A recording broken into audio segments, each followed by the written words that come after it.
তিনি আল্লাহ, তিনি আমাদের রব। বলেন একটা কারখানায় একটা জিনিস তৈরি হওয়ার জন্য এই কাপড়টা যে কারখানায় তৈরি হয়েছে, কাপড় বানাতে যা লেগেছে সব ওই কারখানায় পাওয়া যায়নি। সুতা এক জায়গা থেকে আমদানি করা লাগছে, রং আরেক জায়গা থেকে আমদানি করা লাগছে, ওয়াশ করার জন্য এটার যে মেডিসিন দরকার এই মেডিসিন আরেক জায়গা থেকে আমদানি করা লাগছে। কিন্তু আমার আল্লাহ রাব্বুল আলামিন মায়ের ওই উদরের মধ্যে, মায়ের ওই পেটের ভিতরে আমার সৃষ্টি যখন শুরু করলেন, হাড্ডি বানানোর জন্য অন্য কোনো জায়গা থেকে কোনো মাল ইনপুট করা লাগে নাই, চামড়া বানানোর জন্য অন্য কোনো জায়গা থেকে মাল ইনপুট করা লাগে নাই, আমার চোখ বানানোর জন্য কোনো জায়গা বাহির থেকে কোনো কিছু ইনপুট করা লাগে নাই, দাঁত বানানোর জন্য বাহির থেকে কোনো কিছু আমদানি করা লাগে নাই। দাঁত যে কারখানায় তৈরি হয়েছে, চোখও সেই কারখানায় তৈরি হয়েছে, নাকও সেই কারখানায় তৈরি হয়েছে। এক ফোঁটা পানির উপরে যিনি এই পরিমাণে এত সুন্দর একটা ডিজাইন করলেন, তিনি আমার রব, তিনি রব্বুল আলামিন। আমরা আসলে আমাদের রবকে চিনি নাই। বলে রব তো তিনি, যিনি সকলের চাহিদা সর্ব অবস্থায় তিনি পূরণ করেন, তিনি রব। এই কারণে আল্লাহ রাব্বুল আলামিন দুনিয়াতে পাঠানোর আগে আমাদের সাথে তার পরিচয় দিয়েছেন, আমি তোমার রব। ও বান্দা, রূহের জগতে তুমি অস্তিত্বে আসার জন্য যে জাতের মুখাপেক্ষে ছিলে, তিনি তোমার রব। দুনিয়ার রূহের জগৎ থেকে তুমি আবার যখন দুনিয়ার জগতে যাবে, তোমার দেহ গঠন করা লাগবে। তোমার দেহ গঠনে হতে যে জাতের মুখাপেক্ষে তুমি হবে, তিনি তোমার রব। তোমার দেহ গঠিত হওয়ার পরে তোমার দেহের সাথে রূহের সংস্থাপনের জন্য যার প্রয়োজন পড়বে, তিনি তোমার রব। তোমার দেহের সাথে তোমার রূহের সংযোগ স্থাপিত হয়েছে, তোমার দেহটা এবার বিকশিত হবে যে জাতের মুখাপেক্ষে তুমি, তিনি তোমার রব। তোমার খাদ্যের প্রয়োজন হবে, খাদ্য যিনি দিবেন তিনি তোমার রব। বাতাসের প্রয়োজন হবে, বাতাস যিনি দিবেন তিনি তোমার রব। পানির প্রয়োজন হবে, পানি যিনি দিবেন তিনি তোমার রব। সূর্যের আলোর প্রয়োজন হবে, সূর্য যিনি সৃষ্টি করেছেন তিনি তোমার রব। চাঁদের প্রয়োজন হবে, চাঁদ যিনি দিয়ে বানিয়ে রেখেছেন তিনি তোমার রব। তারকারাজির প্রয়োজন হবে, তারকারাজি যিনি সৃষ্টি করে রেখেছেন তিনি করেছেন তিনি তোমার রব।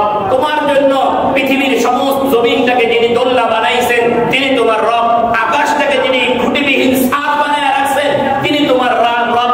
যিনি তোমার জন্য দিন বানাইছেন তিনি তোমার রব। যিনি তোমার জন্য রাত বানাইছেন তিনি তোমার রব। কুল আরাআইতুম ইন জাআলাল্লাহু আলাইকুমুল লাইলা সারমাদান ইলা ইয়াউমিল কিয়ামাতি মান ইলাহুন গায়রুল্লাহ ইয়াতিকুম বিদিয়া।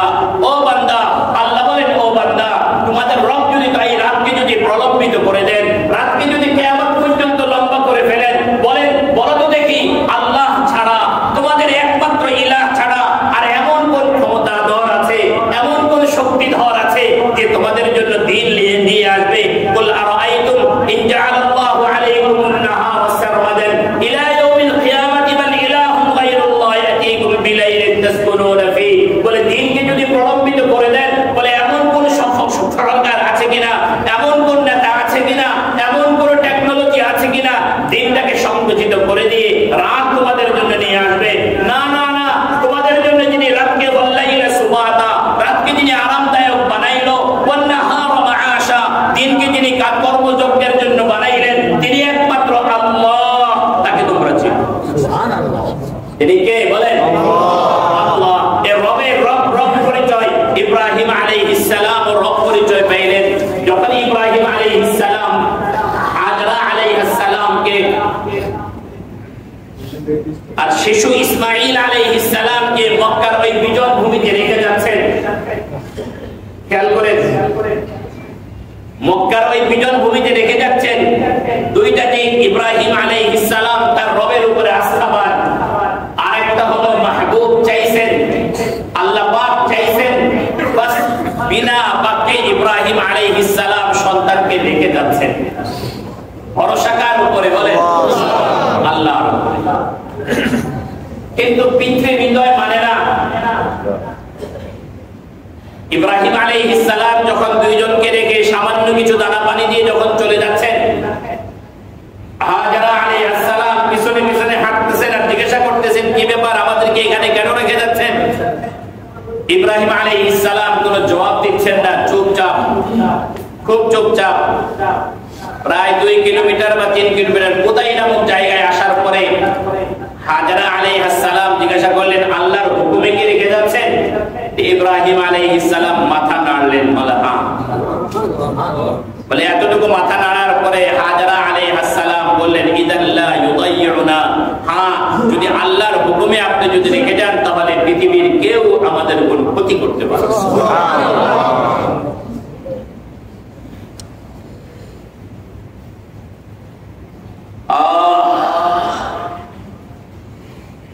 আল্লাহ রাব্বুল আলামিন ইব্রাহিম আলাইহিস সালামের সেই কুরবানি, হাজরা আলাইহিস সালামের সেই কুরবানি একমাত্র আল্লাহর জন্য করার কারণে আল্লাহ এতটা পছন্দ করলেন যে কিয়ামত পর্যন্ত ইব্রাহিম আলাইহিস সালামের আলোচনাকে সমুন্নত রাখলেন, হাজরা আলাইহিস সালামের আলোচনাকে সমুন্নত রাখলেন, ইসমাঈল আলাইহিস সালামের আলোচনাকে সমুন্নত রাখলেন। বরং মক্কার ওই সাফা আর মারওয়ার পাহাড়ের মাঝামাঝি সময়ে মাঝামাঝি জায়গায় হাজরা আলাইহিস সালামের ওই দৌড়টাকে পর্যন্ত আল্লাহ পাক রব্বুল আলামিন কিয়ামত পর্যন্ত সময়ের জন্য জীবন্ত করে রাখলেন। সুবহানাল্লাহ। দেখেন ইশক আর মুহাব্বত কাকে বলে। ইব্রাহিম আলাইহিস সালাম যখন চলে আসলেন স্ত্রী সন্তানের কাছ থেকে, আল্লাহ রাব্বুল আলামিনের কাছে একটা দোয়া করছেন। দোয়ার মধ্যে ইব্রাহিম আলাইহিস সালাম আল্লাহকে যে নামে সম্বোধন করেছেন সেটা হলো রব। রব্বানা ইন্নী আসকানতু মিন যুররিয়্যতি বিওয়াদিন গায়রি যী যার'ইন 'ইনদা বাইতিকাল মুহাররাম রব্বানা লিয়ুকিমুস সালাতা ফাজ'আল আফইদাতাম মিনান নাসি তাহওয়ি ইলাইহিম ওয়ারযুকহুম মিনাস সামারাতি লাআল্লাহুম ইয়াশকুরুন। রব্বানা, ওয়া আমাদের রব, ইন্নী আসকানতু মিন যুররিয়্যতি, আমি আমার পরিবারকে রেখে আসলাম, বসবাস করালাম, বিওয়াদিন গায়রি যী যার', তরুলতাহীন গাছপালাহীন একটা উপত্যকার মাঝে, ইনদা বাইতিকাল মুহাররাম, আপনার সম্মানিত ঘরের কাছে, আপনার সম্মানিত ঘরের কাছে। রব্বানা লিয়ুকিমুস সালাহ, বলে আমি রেখে আসছি যাতে যারা নামাজ আদায় করে।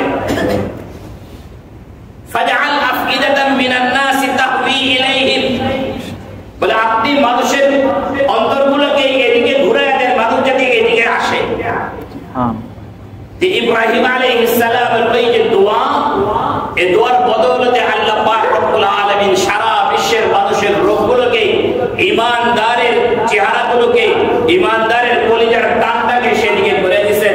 সারা পৃথিবী থেকে মুসলমানরা সেই জায়গায় গিয়ে উপস্থিত হয়ে যায়। সুবহানাল্লাহ। এরপরে ইব্রাহিম আলাইহিস সালাম বাইতুল্লাহ নির্মাণ করার পরে আগে একবার দোয়া করলেন, আপনি অন্তরগুলো ফিরাইয়া দেন। এরপরে যখন বাইতুল্লাহ নির্মাণ করলেন, আল্লাহ পাক রব্বুল আলামিন বললেন, ইব্রাহিম এবার বাইতুল্লাহ নির্মাণ হয়েছে, এবার হজের ঘোষণা দাও। কিসের ঘোষণা? হজের ঘোষণা। ইব্রাহিম আলাইহিস সালাম পাহাড়ের উপর দাঁড়াইলেন, দাঁড়ায়া হজের ঘোষণা দিলেন। বলেন, ইন্নাল্লাহা কাতাবা আলাইকুমুল হজ, আল্লাহ পাক তোমাদের জন্য হজ ফরজ করেছেন, হজ লিপিবদ্ধ করেছেন। ইব্রাহিম আলাইহিস সালাম হজের ঘোষণা দিলেন, ওয়াআযিন ফিন নাসি বিল হজ। ইব্রাহিম আলাইহিস সালাম আবেদন করলেন, আল্লাহ আমি এখানে মক্কার এই বিজন ভূমিতে ঘোষণা দিলে শুনবে কে? আল্লাহ বললেন, ঘোষণা দেওয়ার দায়িত্ব তোমার, শোনানোর দায়িত্ব আমার। সুবহানাল্লাহ। ঘোষণা দেওয়ার দায়িত্ব ইব্রাহিম, শোনাইছেন কে? আল্লাহ। ওই যে ইব্রাহিম আলাইহিস সালাম হজের ডাক দিলেন, এখন সারা পৃথিবী থেকে হাজিরাই যখন যায় তখন সেখানে গিয়ে কি বলে? লব্বাইক আল্লাহুম্মা লব্বাইক। ইব্রাহিম আপনি ডাকতেছেন, ও রব আপনি ডাকতেছেন, আমি হাজির, বান্দা হাজির। লব্বাইক আল্লাহুম্মা লব্বাইক, লব্বাইক লা শারীকা লাক লব্বাইক, ইন্নাল হামদা ওয়ান নি'মাতা লাক ওয়াল মুলকা লা শারীকা লাক। সেই ডাকের সেই হাজিরার জবাব লব্বাইক আল্লাহুম্মা লব্বাইক।